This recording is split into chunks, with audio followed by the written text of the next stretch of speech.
di dalam perjalanan iman percaya kita kepada Tuhan Yesus. Kita akan membaca Kisah Para Rasul 2 ayat 1 sampai 13 dan 41 sampai 47 serta Yohanes 16 ayat 7 sampai 15. Kita baca terlebih dahulu Kisah Para Rasul 2 ayat 1 sampai 13 dan kita lanjutkan ayat 41 sampai 47. Mari kita baca secara silih berganti dari kaum wanita terlebih dahulu ayat 1 sampai ayat 13. Kemudian kita lanjutkan bersama-sama 41 sampai 47. Saya persilakan kaum wanita. 1, 2, 3. Ketika tiba hari Pentakosta, semua orang percaya berkumpul di satu tempat. Tiba-tiba turunlah dari langit suatu bunyi seperti tiupan angin keras yang memenuhi seluruh rumah di mana mereka duduk. Dan tampaklah kepada mereka lidah seperti nyala api yang bertebaran dan hingga pada mereka masing-masing. Maka penuhlah mereka dengan Roh Kudus, lalu mereka mulai berkata-kata dalam bahasa-bahasa lain seperti yang diberikan oleh Roh itu kepada mereka untuk mengatakannya. Waktu itu di Yerusalem diam orang-orang Yahudi yang saleh dari segala bangsa di bawah kolong langit. Ketika turun bunyi itu, berkerumunlah orang banyak, mereka bingung karena mereka masing-masing mendengar rasul-rasul itu berkata-kata dalam bahasa mereka sendiri. Mereka semua tercengang-cengang dan heran, lalu berkata, bukankah mereka semua yang berkata-kata dengan itu orang Galilea? Bagaimana mungkin kita masing-masing mendengar mereka berkata-kata dalam bahasa kita sendiri, yaitu bahasa yang kita pakai di negeri asal kita? Kita orang Partia, Media, Elam, penduduk Mesopotamia, Yudea dan Kappadokia, Pontus dan Asia, Firgia dan Pamfilia, Mesir dan daerah-daerah Libya yang datang dari Kirene, pendatang-pendatang dari Roma. Baik orang Yahudi maupun penganut orang Yahudi, orang Kreta dan orang Arab, kita mendengar mereka berkata-kata dalam bahasa kita sendiri tentang perbuatan besar yang dilakukan Allah. Mereka semuanya tercengang-cengang dan sangat termangu-mangu sambil berkata seorang kepada yang lain, apakah artinya ini? Tetapi orang lain menyindir, mereka sedang mabuk oleh minuman manis. Maka bangkitlah Petrus berdiri dengan berselas rasul itu dan dengan suara nyaring ia berkata kepada mereka, hai kamu orang Yahudi dan kamu semua yang tinggal di Yerusalem, ketahuilah dan catatkanlah perkataanku ini. Ayat 41 sampai 47.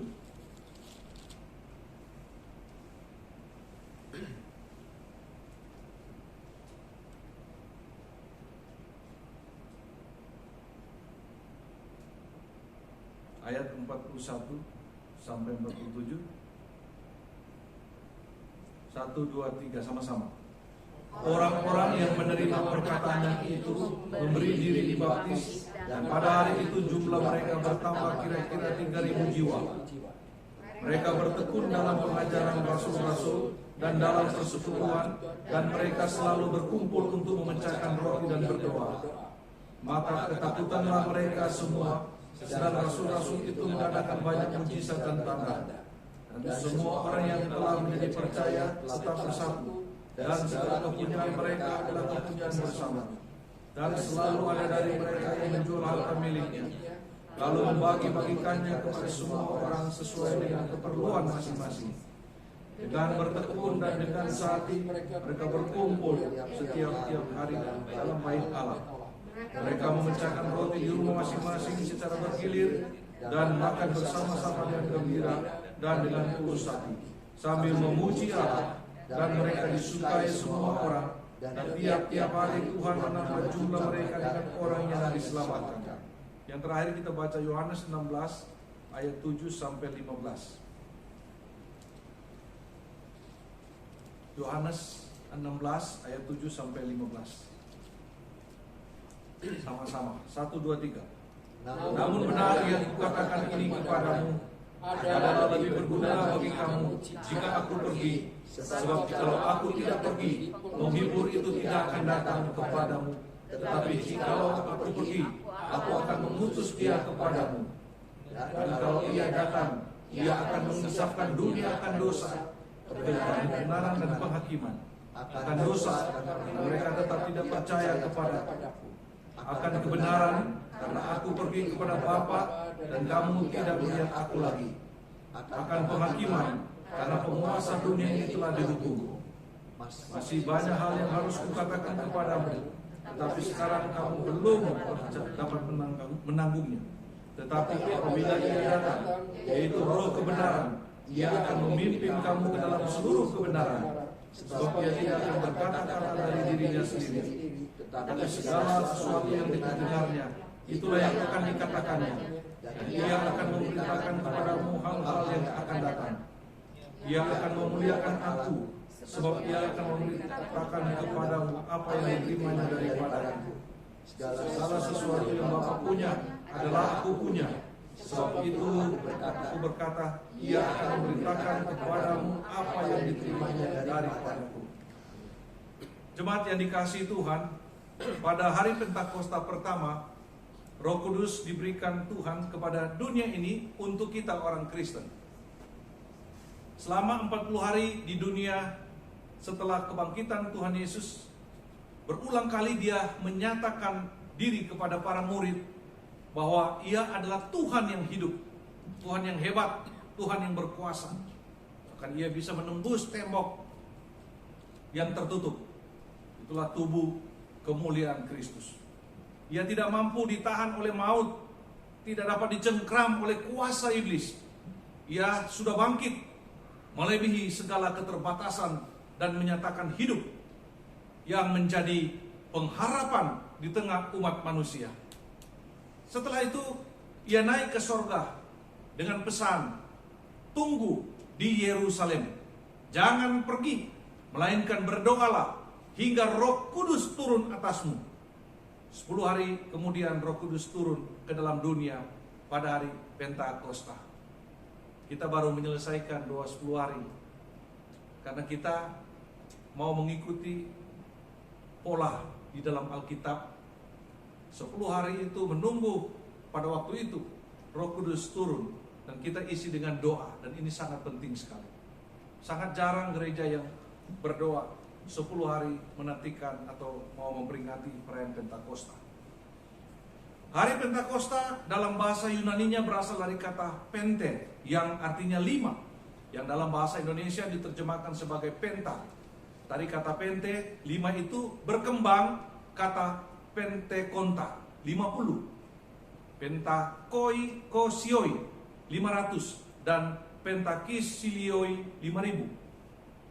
Dari kata Pentekonta berkembanglah kata Pentekoste atau Pentekos, yang dalam perjanjian lama itu menunjuk pada perayaan agama Yahudi pada hari yang ke-50 sesudah hari pertama, Paskah. Hari ke-50 itu menandakan selesainya menuai jelai yang dihitung, mulai dari sejak pertama kalinya menyabit gandum dalam Ulangan 16 ayat 9 sampai 10. Dan pada waktu imam mengunjukkan berkas tuaian buah pertama itu pada hari sesudah Sabat itu, Imamat 23 ayat 11, maka Pentakosta berarti hari ke-50 setelah kebangkitan Tuhan Yesus. Jadi kita punya akar di perjanjian lama. Jadi jangan saya pernah dengar orang kalau sudah perjanjian lama sudah harus dibuang saja karena tidak ada gunanya, karena kita hidup dalam perjanjian baru. Oh tidak, saudara. Karena kita berakar dari perjanjian lama. Jadi segala sesuatu yang terjadi di perjanjian baru, dasarnya itu akarnya ada di perjanjian lama. Jadi kita lebih memahami firman Tuhan dengan lebih komprehensif. Pelajaran apa yang dapat kita peroleh saudara-saudara dari hari Pentakosta? Dalam Kisah Para Rasul 2 ayat 1 sampai 13, bahkan kalau kita baca di seluruh Kisah Para Rasul, maka kita akan melihat hal-hal yang luar biasa yang terjadi pada waktu Roh Kudus turun Bahkan setelah Roh Kudus turun, kita akan melihat bagaimana kehidupan para rasul pada saat itu dan umat Kristen sampai hari ini. Ini semua adalah akibat daripada peranan Roh Kudus yang turun pada ribuan tahun yang lampau. Nah, apa pelajaran yang bisa kita pelajari dari hari Pentakosta ini? Yang pertama, mujizat berkata-kata dalam bahasa lain. Nah, bila kita mempelajari Alkitab di sekitar pencurahan Roh Kudus yang terjadi di hari Pentakosta, maka kita dapat melihat bahwa dalam peristiwa ini terjadi mujizat di mana orang-orang dari berbagai tradisi bahasa yang berbeda itu dapat mengerti dengan jelas khotbah Rasul Petrus dalam bahasa mereka sendiri. Kita lihat itu di dalam Kisah 2 ayat 8 sampai 11 tadi. Dalam Perjanjian Baru di kalangan Kristen pada hari perayaan Pentakosta Yahudi, ketika para rasul berkumpul di Yerusalem, terjadilah peristiwa yang dikenang sebagai hari turunnya Roh Kudus yang memenuhi para rasul, yang disertai dengan mujizat bahwa mereka berkata-kata dalam bahasa lain. Ingat, dalam bahasa lain. Yang oleh Rasul Petrus disebutkan sebagai penggenapan pencurahan Roh Tuhan yang dinubuatkan oleh Nabi Yoel dalam Yoel 2 ayat 28 sampai 32. Sampai di sini kita harus mengerti Pentakosta itu sudah, pencurahan Roh Kudus itu sudah dinubuatkan oleh Nabi Yoel di Perjanjian Lama.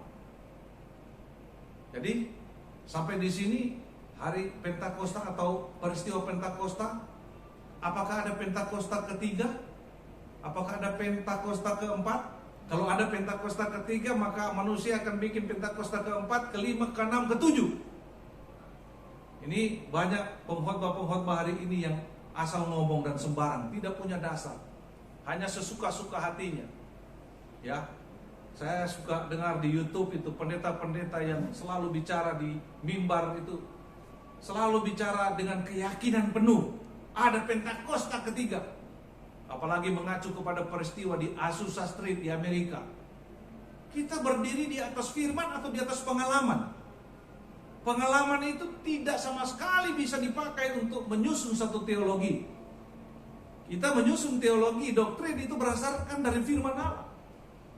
Nah, kalau Pak Yoyong sebentar malam bermimpi, dia mendengar suara Roh Kudus, disuruh melakukan sesuatu, kemudian mimpi itu dijadikan doktrin, bahaya sekali. Nanti ada orang lain yang mimpi lagi atau dengar suara, misalnya Pak Ihan. Nanti Pak Ihan punya pengalaman dijadikan doktrin lagi. Kacau sudah. Kita harus setia kepada teks firman Allah. Ya. Dan siapa yang tahu, katanya ini sudah terakhir. Pentakosta ketika itu terakhir, masa menuai.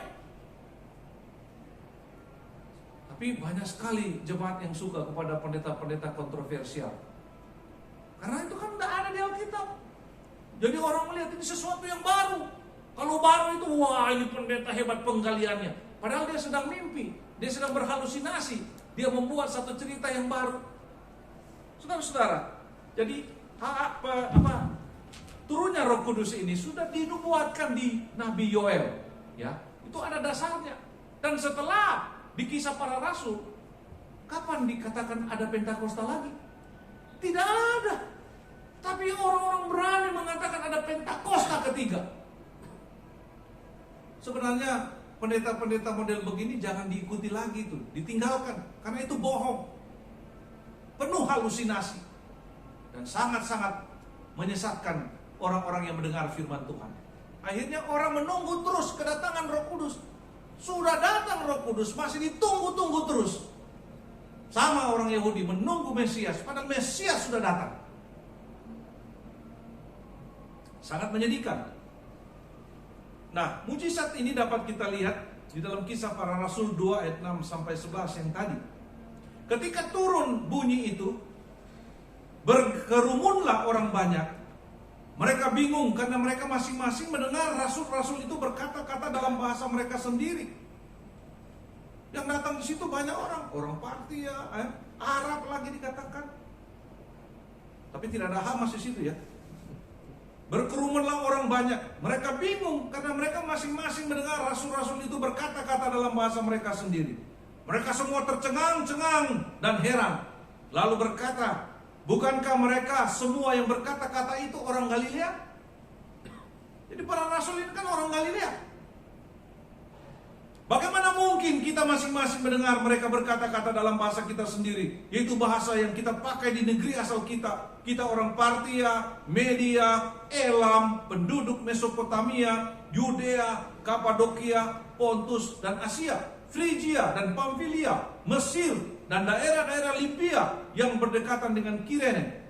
Pendatang-pendatang dari Roma, baik orang Yahudi maupun penganut agama Yahudi, orang Kreta dan orang Arab.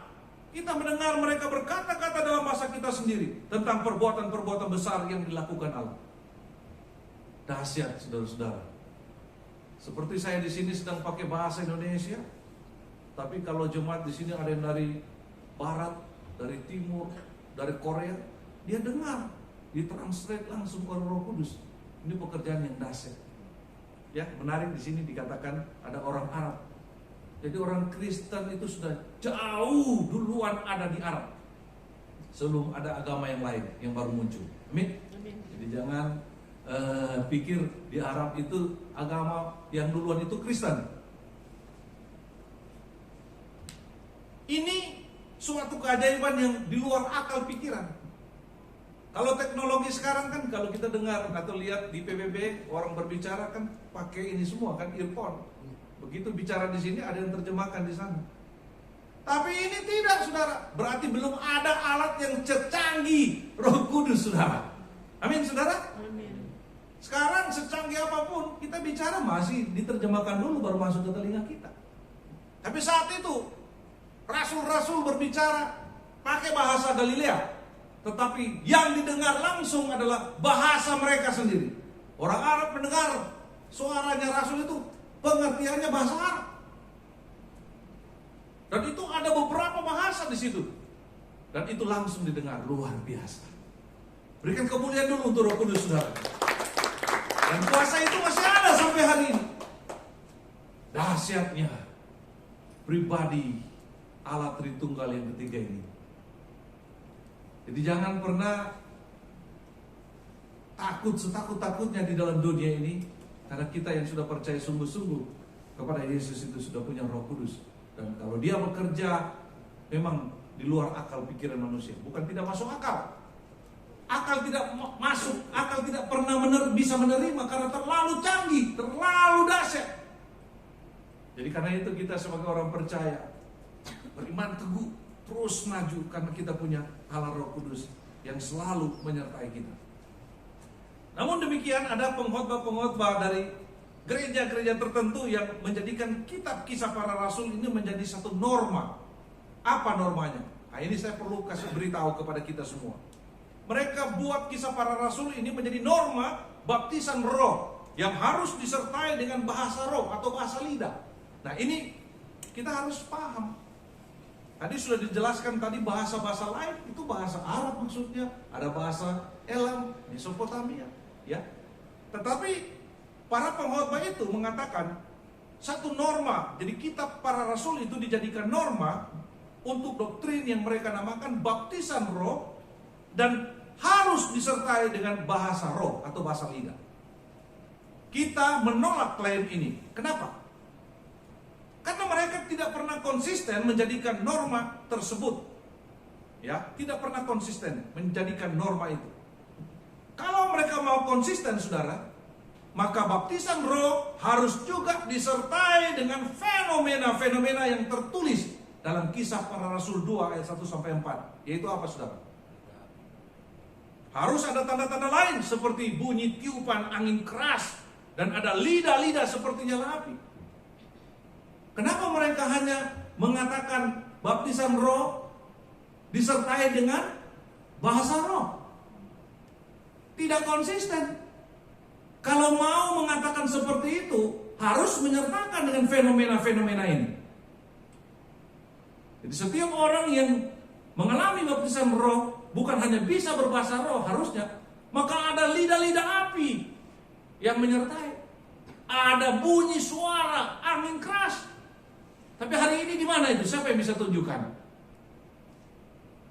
Jadi ini hermeneutikanya mereka lemah sekali. Dipaksakan. Bahaya kalau kita mengikuti ajaran-ajaran yang seperti ini. Nah, gereja-gereja aliran tertentu ini mengajarkan bahwa bukti dari baptisan roh itu melalui pengalaman berbahasa lidah atau berbahasa roh yang dicari dan diterima dengan penumpangan tangan. Ini kita tolak, tidak bisa dipakai sebagai norma bagi semua orang percaya. Lemah sekali. Kenapa bisa seperti itu? Hal ini sangat tidak punya dasar hermeneutik yang kuat, saudara-saudara. Hermeneutik yang benar. Dan ini menyangkal secara tidak langsung pengalaman-pengalaman orang-orang percaya yang tidak pernah berbahasa lidah, namun pelayanan mereka diberkati Tuhan luar biasa. Billy Graham tidak bisa berbahasa lidah, tidak berbahasa roh. Tapi siapa yang mau menyangkal pelayanan dia yang Tuhan pakai jutaan orang terima Yesus melalui pelayanan dia seumur hidupnya?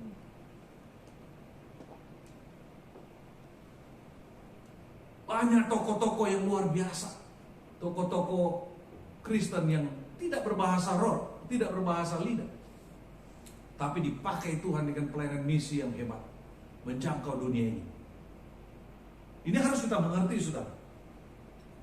Kita juga tidak pernah menjumpai di dalam Alkitab adanya suatu perintah dari Tuhan Yesus tentang ajaran bahwa seseorang harus mencari dan menerima tumpangan tangan agar dibaptis dalam roh. Mereka mengajarkan baptisan roh itu dilakukan oleh Yesus. Tapi kenapa baptisan roh yang dipraktekkan hari ini ditumpangkan tangan oleh pendetanya di gereja? Kapan Tuhan Yesus suruh dia mengangkat tangannya untuk membaptis orang dalam roh? Nah, ini hal-hal yang keliru seperti ini harus kita mengerti.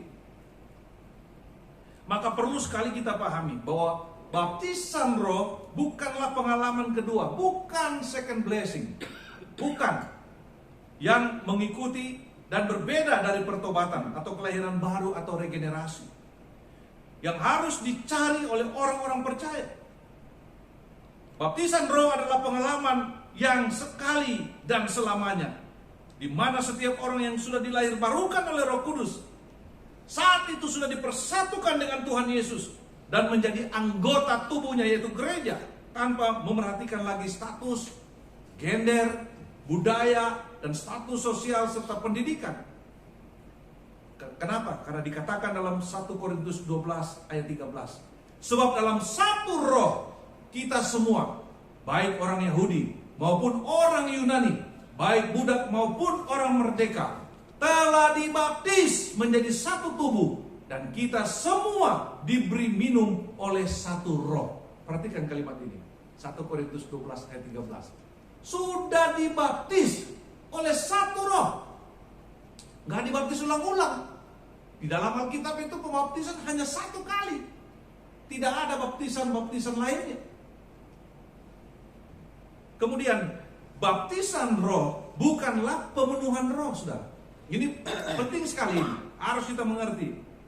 Walaupun baptisan roh dan pemenuhan roh itu bisa terjadi tanpa tenggang waktu yang kelihatan, janganlah kedua karya Roh Kudus itu dilihat sebagai satu peristiwa atau sinonim.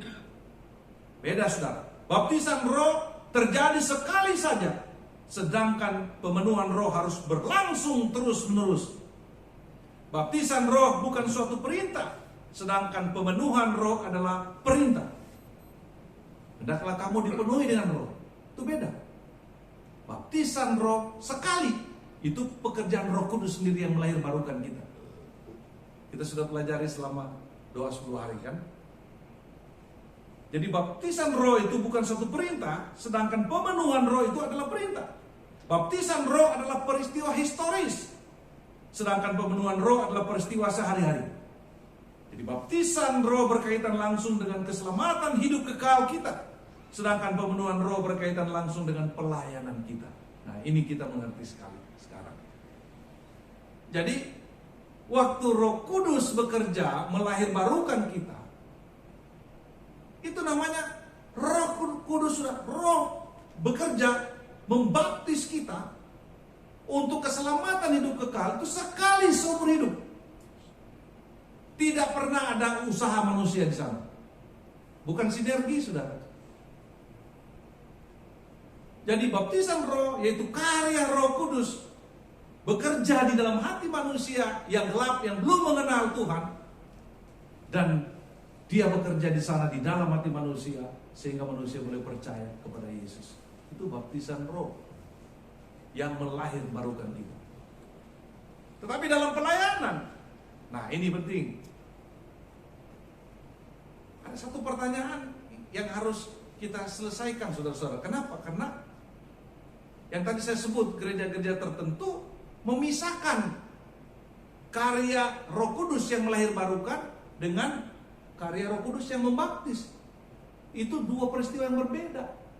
Alkitab tidak mengatakan itu berbeda. Walaupun orang yang sudah dilahirbarukan belum nampak langsung melayani Tuhan, tapi dia sedang diproses. Ini penting sekali. Sedang diproses dan ada waktunya dia nampak. Dia sedang dipenuhi dengan Roh Kudus. Jadi tidak terpisah. Roh Kudus sudah menyelamatkan kita, melahirbarukan kita. Tidak mungkin dia tidak pakai kita untuk melayani. Nah, ini pertanyaan yang harus kita jawab. Nah, mereka mengatakan walaupun sudah dilahirbarukan, kalau belum dibaptis Roh Kudus tidak bisa melayani. Ini kekeliruan yang besar. Jadi seolah-olah Roh Kudus hanya tugasnya melahirbarukan kita. Nah, setelah itu diam. Masa seperti itu? Roh Kudus itu bekerja melahirbarukan kita, percaya kepada Tuhan, percaya kepada Kristus, dan kita juga sedang diproses untuk menjadi pelayan-pelayan Tuhan. Jadi ini satu kesatuan yang tidak bisa dipisahkan. Karya Roh Kudus melahirbarukan, dan yang namanya dikatakan oleh baptisan roh tadi itu, yaitu memperlengkapi orang-orang yang dilahirbarukan itu untuk menjadi berkat, untuk melayani Tuhan. Jadi bukan second blessing, saudara. Bukan berkat kedua. Makanya ada sekarang pembahasan-pembahasan teologi berkat kedua. Tidak ada itu, saudara. Saudara-saudara yang dikasihi Tuhan, karena itu kita harus mengerti dengan benar. Kalau kita memisahkan karya Roh Kudus yang melahirbarukan dengan karya Roh Kudus membaptis orang-orang Kristen dengan apalagi dengan tanda berbahasa roh, maka orang yang tidak berbahasa roh itu sama saja dengan dia belum diselamatkan. Mengerikan, saudara. Jadi orang-orang yang berbahasa roh yang selamat. Berarti di sini cuma Pak Yoyon yang selamat. Kita ini belum. Karena Pak Yoyon bisa bahasa roh. Berarti saya juga belum selamat. Itu konsekuensi teologi yang keliru. Berdampak bahaya sekali. Kalau dipisahkan seperti itu, maka orang yang tidak berbahasa roh itu tandanya belum diselamatkan. Karena dia diselamatkan tapi nggak bisa melayani. Ya, orang yang melayani Tuhan kan orang yang ciri-ciri sudah diselamatkan.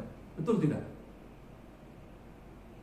Jadi jangan memisahkan karya Roh Kudus melahirbarukan kita dengan baptisan roh, seolah-olah ini berkat kedua.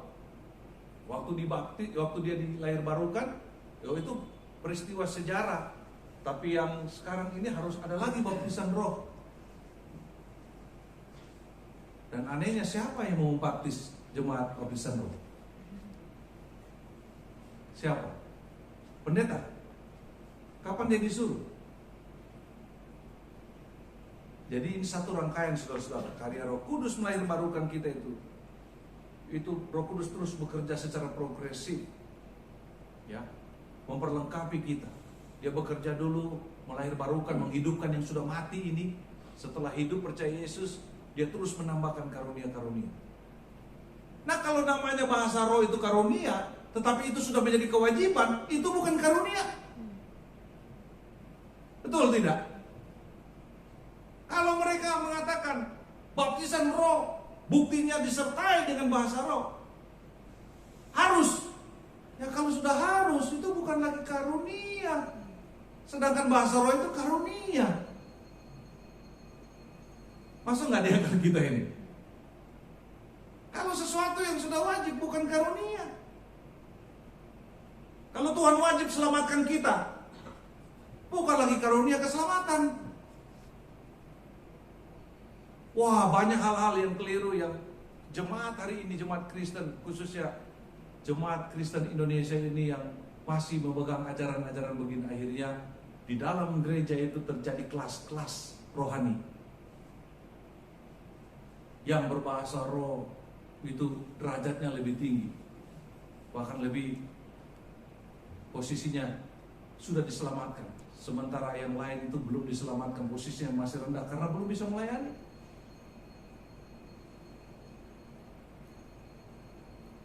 Dasar kita diselamatkan apa? Iman, percaya kepada Kristus.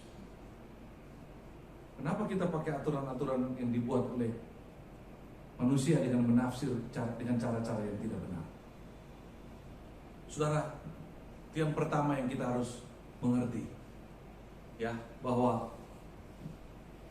karya Roh Kudus dalam regenerasi melahirbarukan kita itu menjadi satu kesatuan dengan karya Roh Kudus memperlengkapi kita dengan karunia-karunia. Dan kalau kita baca khotbah-khotbah Rasul Petrus, tidak pernah itu menekankan tentang mencari baptisan roh. Tidak. Tapi Petrus berbicara tentang selamatkan jiwa-jiwa setelah Roh Kudus tinggal di dalam kita. Itu sebabnya kalau kita baca tadi, khotbah Petrus itu 3.000 orang langsung percaya. Itu penekanannya kalau orang disertai Roh Kudus. Yang kedua, pelajaran yang kita pelajari dari kedatangan Roh Kudus atau Pentakosta, yaitu kita belajar tentang disitulah awal berdirinya gereja Tuhan di muka bumi ini. Kisah Para Rasul 1 ayat 8 berkata, kamu akan menerima kuasa kalau Roh Kudus turun ke atas kamu, dan kamu akan menjadi saksiku di Yerusalem dan di seluruh Yudea dan Samaria dan sampai ke ujung bumi. Ini tergenapi di dalam hari Pentakosta Kristen yang dikenang sebagai awal terbentuknya gereja Kristen, di mana Roh Kudus memenuhi umatnya dengan kuasa, kesaksian, dan sejak itu berkembanglah kesaksian para rasul kemana-mana, melahirkan jemaat-jemaat, yaitu jemaat-jemaat mula-mula. Dalam Kisah Para Rasul 2 ayat 41-47 kita baca tadi, disaksikan dengan jelas orang-orang yang menerima perkataannya itu memberi diri dibaptis, dan pada hari itu jumlah mereka bertambah kira-kira 3.000, dan mereka disukai semua orang. Dan tiap-tiap hari Tuhan menambah jumlah mereka dengan orang yang diselamatkan. Hari ini berapa jumlah umat Kristen di muka bumi ini? Tentu ditambah dengan Katolik karena percaya Yesus. Berapa miliar manusia hari ini di dunia? 7 miliar. Berapa jumlah orang Kristen? Harus di-search, dicari. Harus dicari. Sekali-sekali kita lihat berapa saudara-saudara kita di muka bumi ini, ada berapa orang? Tapi nomor 1 terbanyak Katolik Kristen. Nomor 1 terbanyak. Dari 12 orang. Dari 12 orang dipilih oleh Tuhan Yesus, 1 berkhianat. Tapi kekristenan sampai hari ini masih ada di muka bumi ini, bahkan sudah miliaran. Terbanyak di dunia. Dan terbanyak di muka bumi di dunia ini. Dan akan terus Roh Kudus bekerja, saudara-saudara. Makanya kita berdoa terus untuk saudara-saudara kita yang masih mau mencari surga dengan caranya sendiri, berusaha mau memberikan kebajikan-kebajikan, ya, berbuat amal saleh, melakukan ritual-ritual agamawi sehingga bisa membuka pintu surga. sangat kasihan mereka. Karena tidak ada satupun lagi yang bisa masuk ke surga kalau sudah jatuh dalam dosa. Karena begitu jatuh dalam dosa itu namanya sudah mati secara rohani. Amin. Orang mati tidak bisa lagi memilih. Itu sebabnya perlu Yesus. Dan saudara dan saya tiap hari harus mendoakan saudara-saudara kita ini. Apa yang terjadi dengan peristiwa-peristiwa di dunia hari ini? Perang, pembunuhan, terorisme, radikalisme, intoleransisme, akarnya hanya satu, yaitu iblis. Karena iblis itu pembunuh manusia. Iblis itu pendusta, suka menipu manusia sampai manusia itu menjadi pemangsa atas sesama manusia. Itu sebabnya kalau ada agama yang menyuruh membunuh orang dan menari-nari kalau ada orang mati, itu agama palsu, agama yang berasal dari iblis. Tapi Yesus datang. Dia datang ke dalam dunia mau memberikan hidup dan hidup yang berkelimpahan. Amin. Itu ajaran yang benar, ajaran Kristus. Yesus bukan hanya berbicara, tapi Yesus mempraktekkan. Dia naik di kayu salib, menyerahkan nyawanya, tubuhnya tersiksa, ditikam, ditampar, diludahi, dipukul, dihina. Dia tidak pernah membalas. Bukan karena dia lemah, tapi karena itu misi Kristus datang ke dunia ini. Untuk apa? Menanggung semua dosa manusia. Dengan cara dia harus menerima murka Bapa di sorga. Karena Bapa yang Maha Suci tidak bisa melihat dosa sekecil apapun, harus dihukum. Dan Yesus menerima murka itu supaya manusia dapat ditebusnya. Dan Bapa membenarkan saudara dan saya. Dan sekarang kita adalah orang-orang yang dibenarkan. Kalau orang-orang sudah dibenarkan, berarti orang-orang yang sudah diselamatkan. Tidak ada lagi penghukuman.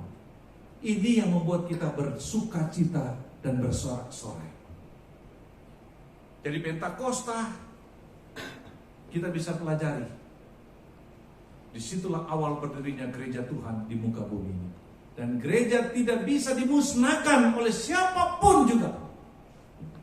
Karena gereja dipimpin oleh Roh Kudus. Dan kepalanya adalah Yesus Kristus. Kenapa gereja tidak bisa dimusnahkan? Orang-orang Kristen tidak bisa dimusnahkan. Kalau pohon itu akarnya di mana? Di bawah. Kalau membunuh pohon bagaimana caranya? Pepaya saya kan di rumah kan roboh. Saya potong, sekarang tumbuh lagi berdasarkan nasihat Insinyur Pertanian Pak Surya. Saya tutup, dia tumbuh.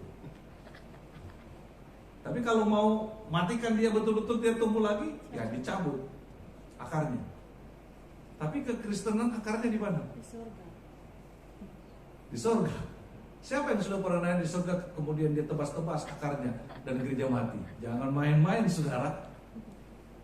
Makanya di Indonesia ini biar mau dibuat seperti apa kekristenan, dianiaya, hamba-hamba Tuhan mau dibunuh, gereja dibakar. Jangan bermimpi gereja itu bisa musnah, karena dia berakar dari sorga.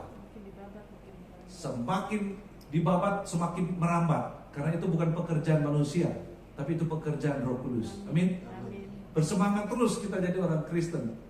Semangat melayani sampai titik darah terakhir. Karena pelayanan kita untuk menyelamatkan orang-orang yang belum diselamatkan. Tidak ada yang salah dengan kekristenan. Misi Kristen bukan mengkristenkan seluruh umat manusia di bumi ini. Tapi misi Kristen adalah supaya semua orang masuk ke dalam surga yang kekal. Apa ini tidak bagus? Kenapa harus dibunuh? Kenapa harus dihambat? Itu sebabnya orang-orang Kristen khususnya di Indonesia ini harus berani menceritakan tentang misi. Sebagai Kristen itu apa? Dialog iman sudah ada, gagal. Dialog agama sudah dilaksanakan, gagal. Tapi masih ada teroris, masih ada pembakaran gereja, masih ada lain-lain sebagainya. Kekristenan ditekan. Kenapa? Bagi saya ada satu yang belum didialogkan. Apa sudah? Dialog misi. Orang Kristen tidak takut menyampaikan misinya hadir di dunia ini apa? Karena mereka selalu menyalah-tafsirkan, berprasangka buruk selalu kepada kekristenan. Karena memang kekristenan khususnya Indonesia itu berdatang bersama dengan penjajah, dengan kolonial, sehingga dikatakan kekristenan itu agama penjajah. Ini tidak benar. Justru kekristenan itu mengikuti pola Kristus. Lukas 4 ayat 18 sampai 19 mengatakan apa?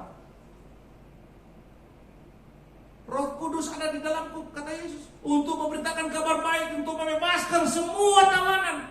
Jadi misi Kristen itu untuk mencerdaskan orang, membuat orang sejahtera, bahkan membuat orang masuk ke surga.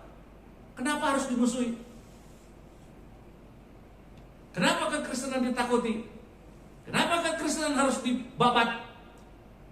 Padahal misi kekristenan adalah mensejahterakan, memakmurkan, bahkan membuat manusia berdosa berjumpa dengan Kristus sehingga mereka masuk ke dalam surga yang kekal. Tapi kalau masih dibabat, berarti itu pekerjaan setan. Itu kuncinya. Gak usah cari jauh-jauh. Karena itu kita berperang melawan setan. Amin. Kita bukan berperang melawan orang Islam, berperang dengan Hindu, berperang dengan Buddha, berperang dengan Konghucu, berperang dengan animis. Bukan, saudara. Kita itu berperang dengan iblis yang membutakan mata orang-orang di muka bumi ini supaya mereka jadi pembunuh, ya, jadi perampok, jadi perusak. Jadi betul sekali Alkitab mengatakan peperangan kita bukan melawan darah dan daging yang kelihatan, bukan. Kita melawan penguasa-penguasa di udara, kuasa kegelapan itu menyerang kita terus. Karena itu kita harus terus berdoa, minta perlindungan Roh Kudus dalam setiap perjalanan hidup kita. Yang ketiga, apa yang bisa kita pelajari dari Pentakosta? Pentakosta mengajarkan peristiwa ini membuat para rasul sebagai murid Yesus yang berani menegur dosa dan bersaksi tentang keselamatan di dalam Yesus Kristus. Jadi kenapa kita ribut dengan bahasa roh? Kalau sudah bicara Pentakosta yang dibahas adalah bahasa roh, bahasa lidah. Bukan itu esensinya. Tetapi di sini dikatakan peristiwa Pentakosta itu membuat kita belajar melihat bahwa para rasul itu sebagai murid Yesus dibuat berani menegur dosa dan bersaksi tentang keselamatan di dalam Yesus Kristus. Ini yang harus dikerjakan. Menegur dosa tidak gampang. Resikonya itu dimusuhi, bahkan dibunuh, saudara-saudara. Tetapi itu tugas orang yang dipenuhi dengan Roh Kudus. Karena itu saya tidak pernah berhenti kalau melihat sesuatu yang zolim atau yang tidak benar, saya selalu bicara kepada siapapun. Terakhir saya menulis surat kepada Pak Jokowi sebagai Panglima tertinggi TNI. Minta supaya tegas turun tangan menyelesaikan teroris di Poso. Karena orang-orang Kristen, orang-orang Indonesia beragama Kristen di Poso itu dalam 2 tahun terakhir ini sudah dipenggal kepalanya, tetapi tidak ada penyelesaian. Saudara bukan orang Kristen di Indonesia, tapi saudara adalah orang Indonesia yang beragama Kristen. Jadi jangan bangsa ini terpecah belah karena terlalu fanatik dengan agama kita. Sehingga kalau bukan seagama tidak perlu ditolong. Kalau bukan seagama dipenggal kepalanya tidak perlu disuarakan. Ini kekeliruan yang besar. Jadi kita orang Indonesia yang beragama Kristen, beragama Islam, beragama Hindu, beragama Buddha, beragama Katolik, beragama, agama lokal dan lain-lain. Saya merasa ngeri, saudara-saudara. Kenapa ngeri? Kalau hal ini tidak diselesaikan dengan baik, pola pikir manusia Indonesia masih memikirkan ego sektoral, hanya mau membesarkan agamanya sendiri, Indonesia bisa hancur. Hancur, saudara. Hancur. Kenapa hancur? Karena orang tidak berpikir membangun bangsa ini. Yang dipikir adalah membangun agama sendiri. Makanya kita sering dengar, kita pilih pemimpin, pilih bupati, pilih gubernur, pilih presiden, walaupun koruptor, asal seiman. Ini kan celaka. Ini hancur, saudara-saudara. Tidak bisa pola pikir ini dikembangkan di Indonesia. Justru kita ini mencari siapa yang boleh memimpin bangsa ini supaya bangsa ini sejahtera. Agama itu tidak usah dilihat. Agama apapun dia. Bahkan kalau dia tidak beragama, tapi kalau dia bisa datangkan kesejahteraan, harus dipilih. Amin, saudara? Untuk apa kita seiman, tapi kalau merugikan, merusak kemanusiaan manusia, untuk apa? Gak bisa seperti ini. Nah, pola pikir kita kebanyakan manusia Indonesia itu masih berpikir sektoral, ego sektoral. Biar kita pembunuh, yang penting kita seiman, saya dukung kamu. Ini kan berbahaya sekali. Saya kalau ada koruptor apa yang baru-baru ini terjadi, menteri yang beragama Kristen korupsi, ditangkap KPK, itu harus dikatakan korupsi dan itu dosa, tidak boleh kita bela. Saya nggak pernah bilang saya Kristen, menterinya Kristen, nggak apa-apa Pak, kita seiman, korupsi saja. Ini setan, saudara. Cara berpikir setan, saudara. Mengerikan sekali, saudara. Karena itu kalau di rumah ada orang salah, jangan dukung kesalahannya. Tegur, nasihati. Bahaya sekali. Nanti kita akan membiarkan anak itu binasa.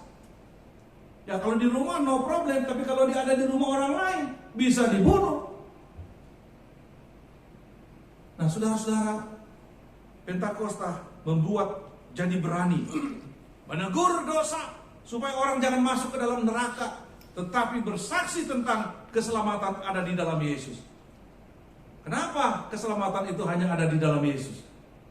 Karena manusia nggak bisa berusaha untuk selamat. Hanya Allah yang jadi manusia yang bisa menyelamatkan kita. Karena hanya Allah yang menjadi manusia yang bisa menanggung dosa kita. Kalau manusia, saya tidak bisa tanggung. Walaupun saya bilang, saya tanggung dosamu, saya tanggung dosamu, biar saya mati saja. Nggak ada gunanya di mata Tuhan. Itu hanya mimpi.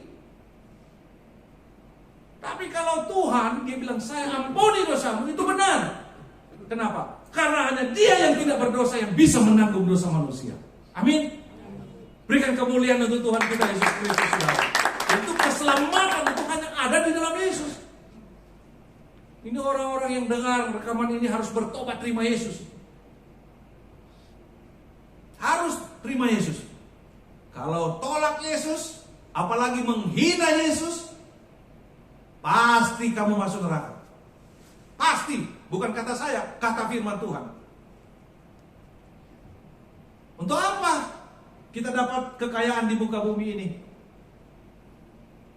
Nah, saya dengar baru baca berita, ada gubernur di sini yang dapat rumah ratusan miliar karena bekerja sama dengan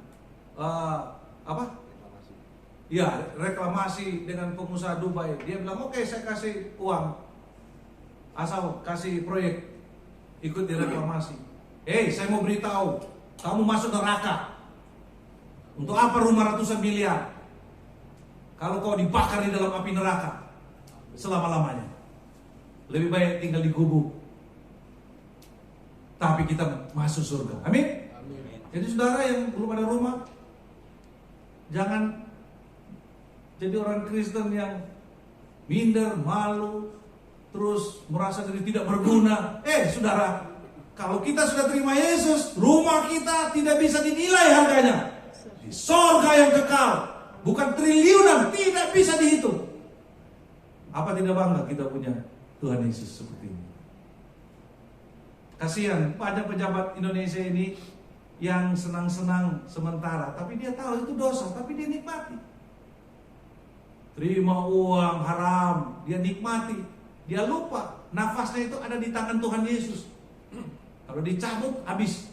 Dan itu harta yang diambil dengan cara yang tidak benar itu akan dinikmati oleh orang lain, bahkan dinikmati oleh negara.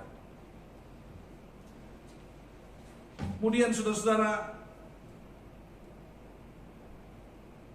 Pentakosta mengajarkan kita supaya kita menjadi murid Yesus yang bersatu di dalam kasih.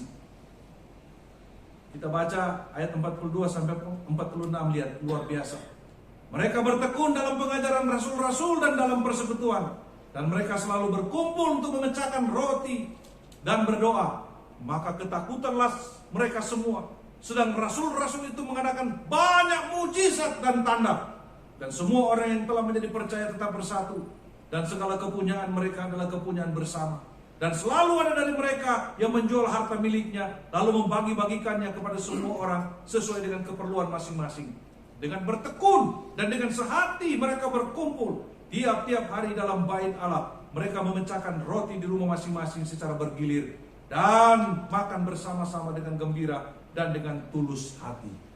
Peristiwa Pentakosta mempersatukan kita dalam kasih, saudara-saudara. Jadi gereja itu sebagai komunitas orang-orang yang saling mengasihi, bukan saling menyikut, bukan saling menyingkirkan, bukan saling memfitnah, memaki, meninggalkan kesan-kesan buruk, bukan. Tapi bersatu. Lihat gereja mula-mula. Bahkan kalau mereka melihat ada orang susah, dia berani menjual hartanya untuk membantu saudara-saudaranya yang miskin. Hidup sebagai orang Kristen di awal-awal kekristenan ada di dunia ini itu tidak gampang, saudara. Penuh penderitaan, tapi mereka saling mengasihi. Sekarang apa? Sekarang bukan saling mengasihi, saling menghancurkan, saling membunuh, saling menjatuhkan. Ngeri sekali, saudara. Nah, saudara-saudara, kita harus kembali kepada gereja mula-mula. Makanya kita yang kecil di sini ini harus saling mengasihi, harus saling memperhatikan. Yang membutuhkan kita tolong, yang berlebihan harus menjadi berkat. Semua hal. Yang tidak ada pekerjaan, carikan pekerjaan. Yang mencari sesuatu, kita berikan jalan keluar. Yang ada masalah, kita pikirkan supaya dia keluar dari masalah itu. Itu namanya kehidupan gereja yang telah dikuasai oleh Roh Kudus. Kalau saudara pergi ke gereja besar-besar, tapi saudara tidak mengalami kasih, ya tidak ada gunanya. Tapi kalau gereja besar, banyak uang, tapi di dalam penuh cinta kasih, waduh, luar biasa. Sangat senang sekali. Tapi kalau saudara hanya hari Minggu saja menikmati kenikmatan gereja ibadah, tapi tidak saling mengenal, tidak saling menolong, tidak saling memperhatikan, yang gak ada gunanya, saudara. Kita tidak mempraktekkan kasih Tuhan di sana, belum mengalami Pentakosta. Kalau gereja yang sudah saling mengasihi, itu tandanya gereja yang sudah mengalami Pentakosta. Yang berikut, saudara, Pentakosta mengajarkan kita para rasul itu melakukan banyak mujizat dan tanda-tanda. Kita sudah lihat tadi mujizat-mujizat, saudara-saudara. Mujizat berbahasa-bahasa lain, dan mereka menyembuhkan, banyak sekali yang mereka kerjakan. Justru itulah tanda daripada mujizat-mujizat yang dari Roh Kudus bekerja. Kemudian ada penyertaan Tuhan. Dalam Yohanes tadi dikatakan, aku akan minta kepada Bapa, dan Ia akan memberikan kepadamu seorang penolong yang lain, supaya Ia menyertai kamu selama-lamanya, yaitu Roh kebenaran. Dunia tidak dapat menerima Dia, sebab dunia tidak melihat Dia dan tidak mengenal Dia. Tetapi kamu mengenal Dia, sebab Ia menyertai kamu dan akan diam di dalam kamu. Ini merupakan penggenapan dari janji Tuhan Yesus ketika akan naik ke surga. Dalam Matius 28 ayat 20 dia katakan, ketahuilah aku menyertai kamu senantiasa sampai kepada akhir zaman. Jadi kita ini sudah dijamin sekarang, disertai oleh Roh Kudus. Jadi saudara jangan pernah berpikir berjalan sendiri. Berjalan bersama Roh Kudus hari ini. Kenapa? Karena kita sudah dilahirbarukan di dalam Yesus. Kita sudah percaya Yesus. Kalau kita bisa mengaku Yesus sebagai Tuhan dan Juru Selamat, dan di hati kita percaya bahwa Dia sudah mati di kayu salib, mengampuni dosa saya, itu adalah pekerjaan Roh Kudus. Artinya Roh Kudus sudah tinggal di dalam kita. Amin. Itu sebabnya Dia menyertai kita. Dalam kondisi apapun, separah apapun, saudara tidak tahan menghadapi hidup ini, percaya Roh Kudus tetap menyertai kita. Saya menghadapi banyak pergumulan dan kesulitan hidup, melayani Tuhan dari sejak lahir di dunia ini sampai hari ini. Terus ada masalah, ada pergumulan, membuat air mata jatuh berderai. Kadang sudah tidak tahan, seperti hilang akal. Tapi saya selalu bilang, ya Roh Kudus, saya boleh kehilangan akal, saya boleh kehilangan pandangan ke depan, saya boleh kehilangan apapun, saya tidak mampu lagi berpikir. Sekarang saya hanya mau menyembah Engkau. Pulihkan saya, pulihkan mental saya, pulihkan raga saya, pulihkan iman saya. Pimpin saya, sertai saya, pegang saya, peluk saya, gendong saya Tuhan. Saya tidak kuat lagi berjalan. Saat-saat seperti itu saya merasakan Tuhan membawa saya dalam kekuatan yang luar biasa. Karena Roh Kudus yang menyertai kita. Roh Kudus tidak pernah meninggalkan kita. Tidak pernah meninggalkan sedetik pun perjalanan hidup kita di dunia ini. Dia sertai. Tuhan Yesus layak dipercaya. Dan Dia menghibur kita. Yang tidak pernah kita pikirkan, Dia menghibur kita. Karena Roh Kudus pada hari Pentakosta turun sekaligus untuk menguatkan kita, menghibur kita. Dia sebagai penghibur yang sejati dan membawa anak-anak Tuhan di dalam seluruh kebenaran Allah. Nah, dalam Yohanes 16 ayat 7-15 dikatakan, namun benar yang kukatakan ini kepadamu, ini kata Yesus, adalah lebih berguna bagi kamu jika aku pergi. Sebab jikalau aku tidak pergi, penghibur itu tidak akan datang kepadamu. Tetapi jikalau aku pergi, aku akan mengutus dia kepadamu. Dan kalau ia datang, ia akan menginsafkan dunia akan dosa, kebenaran dan penghakiman. Akan dosa karena mereka tetap tidak percaya kepadaku. Akan kebenaran karena aku pergi kepada Bapa dan kamu tidak melihat aku lagi. Akan penghakiman karena penguasa dunia ini telah dihukum. Masih banyak hal yang harus kukatakan kepadamu, tetapi sekarang kamu belum dapat menanggungnya. Tetapi apabila ia datang, yaitu Roh kebenaran, Dia akan memimpin kamu ke dalam kebenaran, seluruh kebenaran.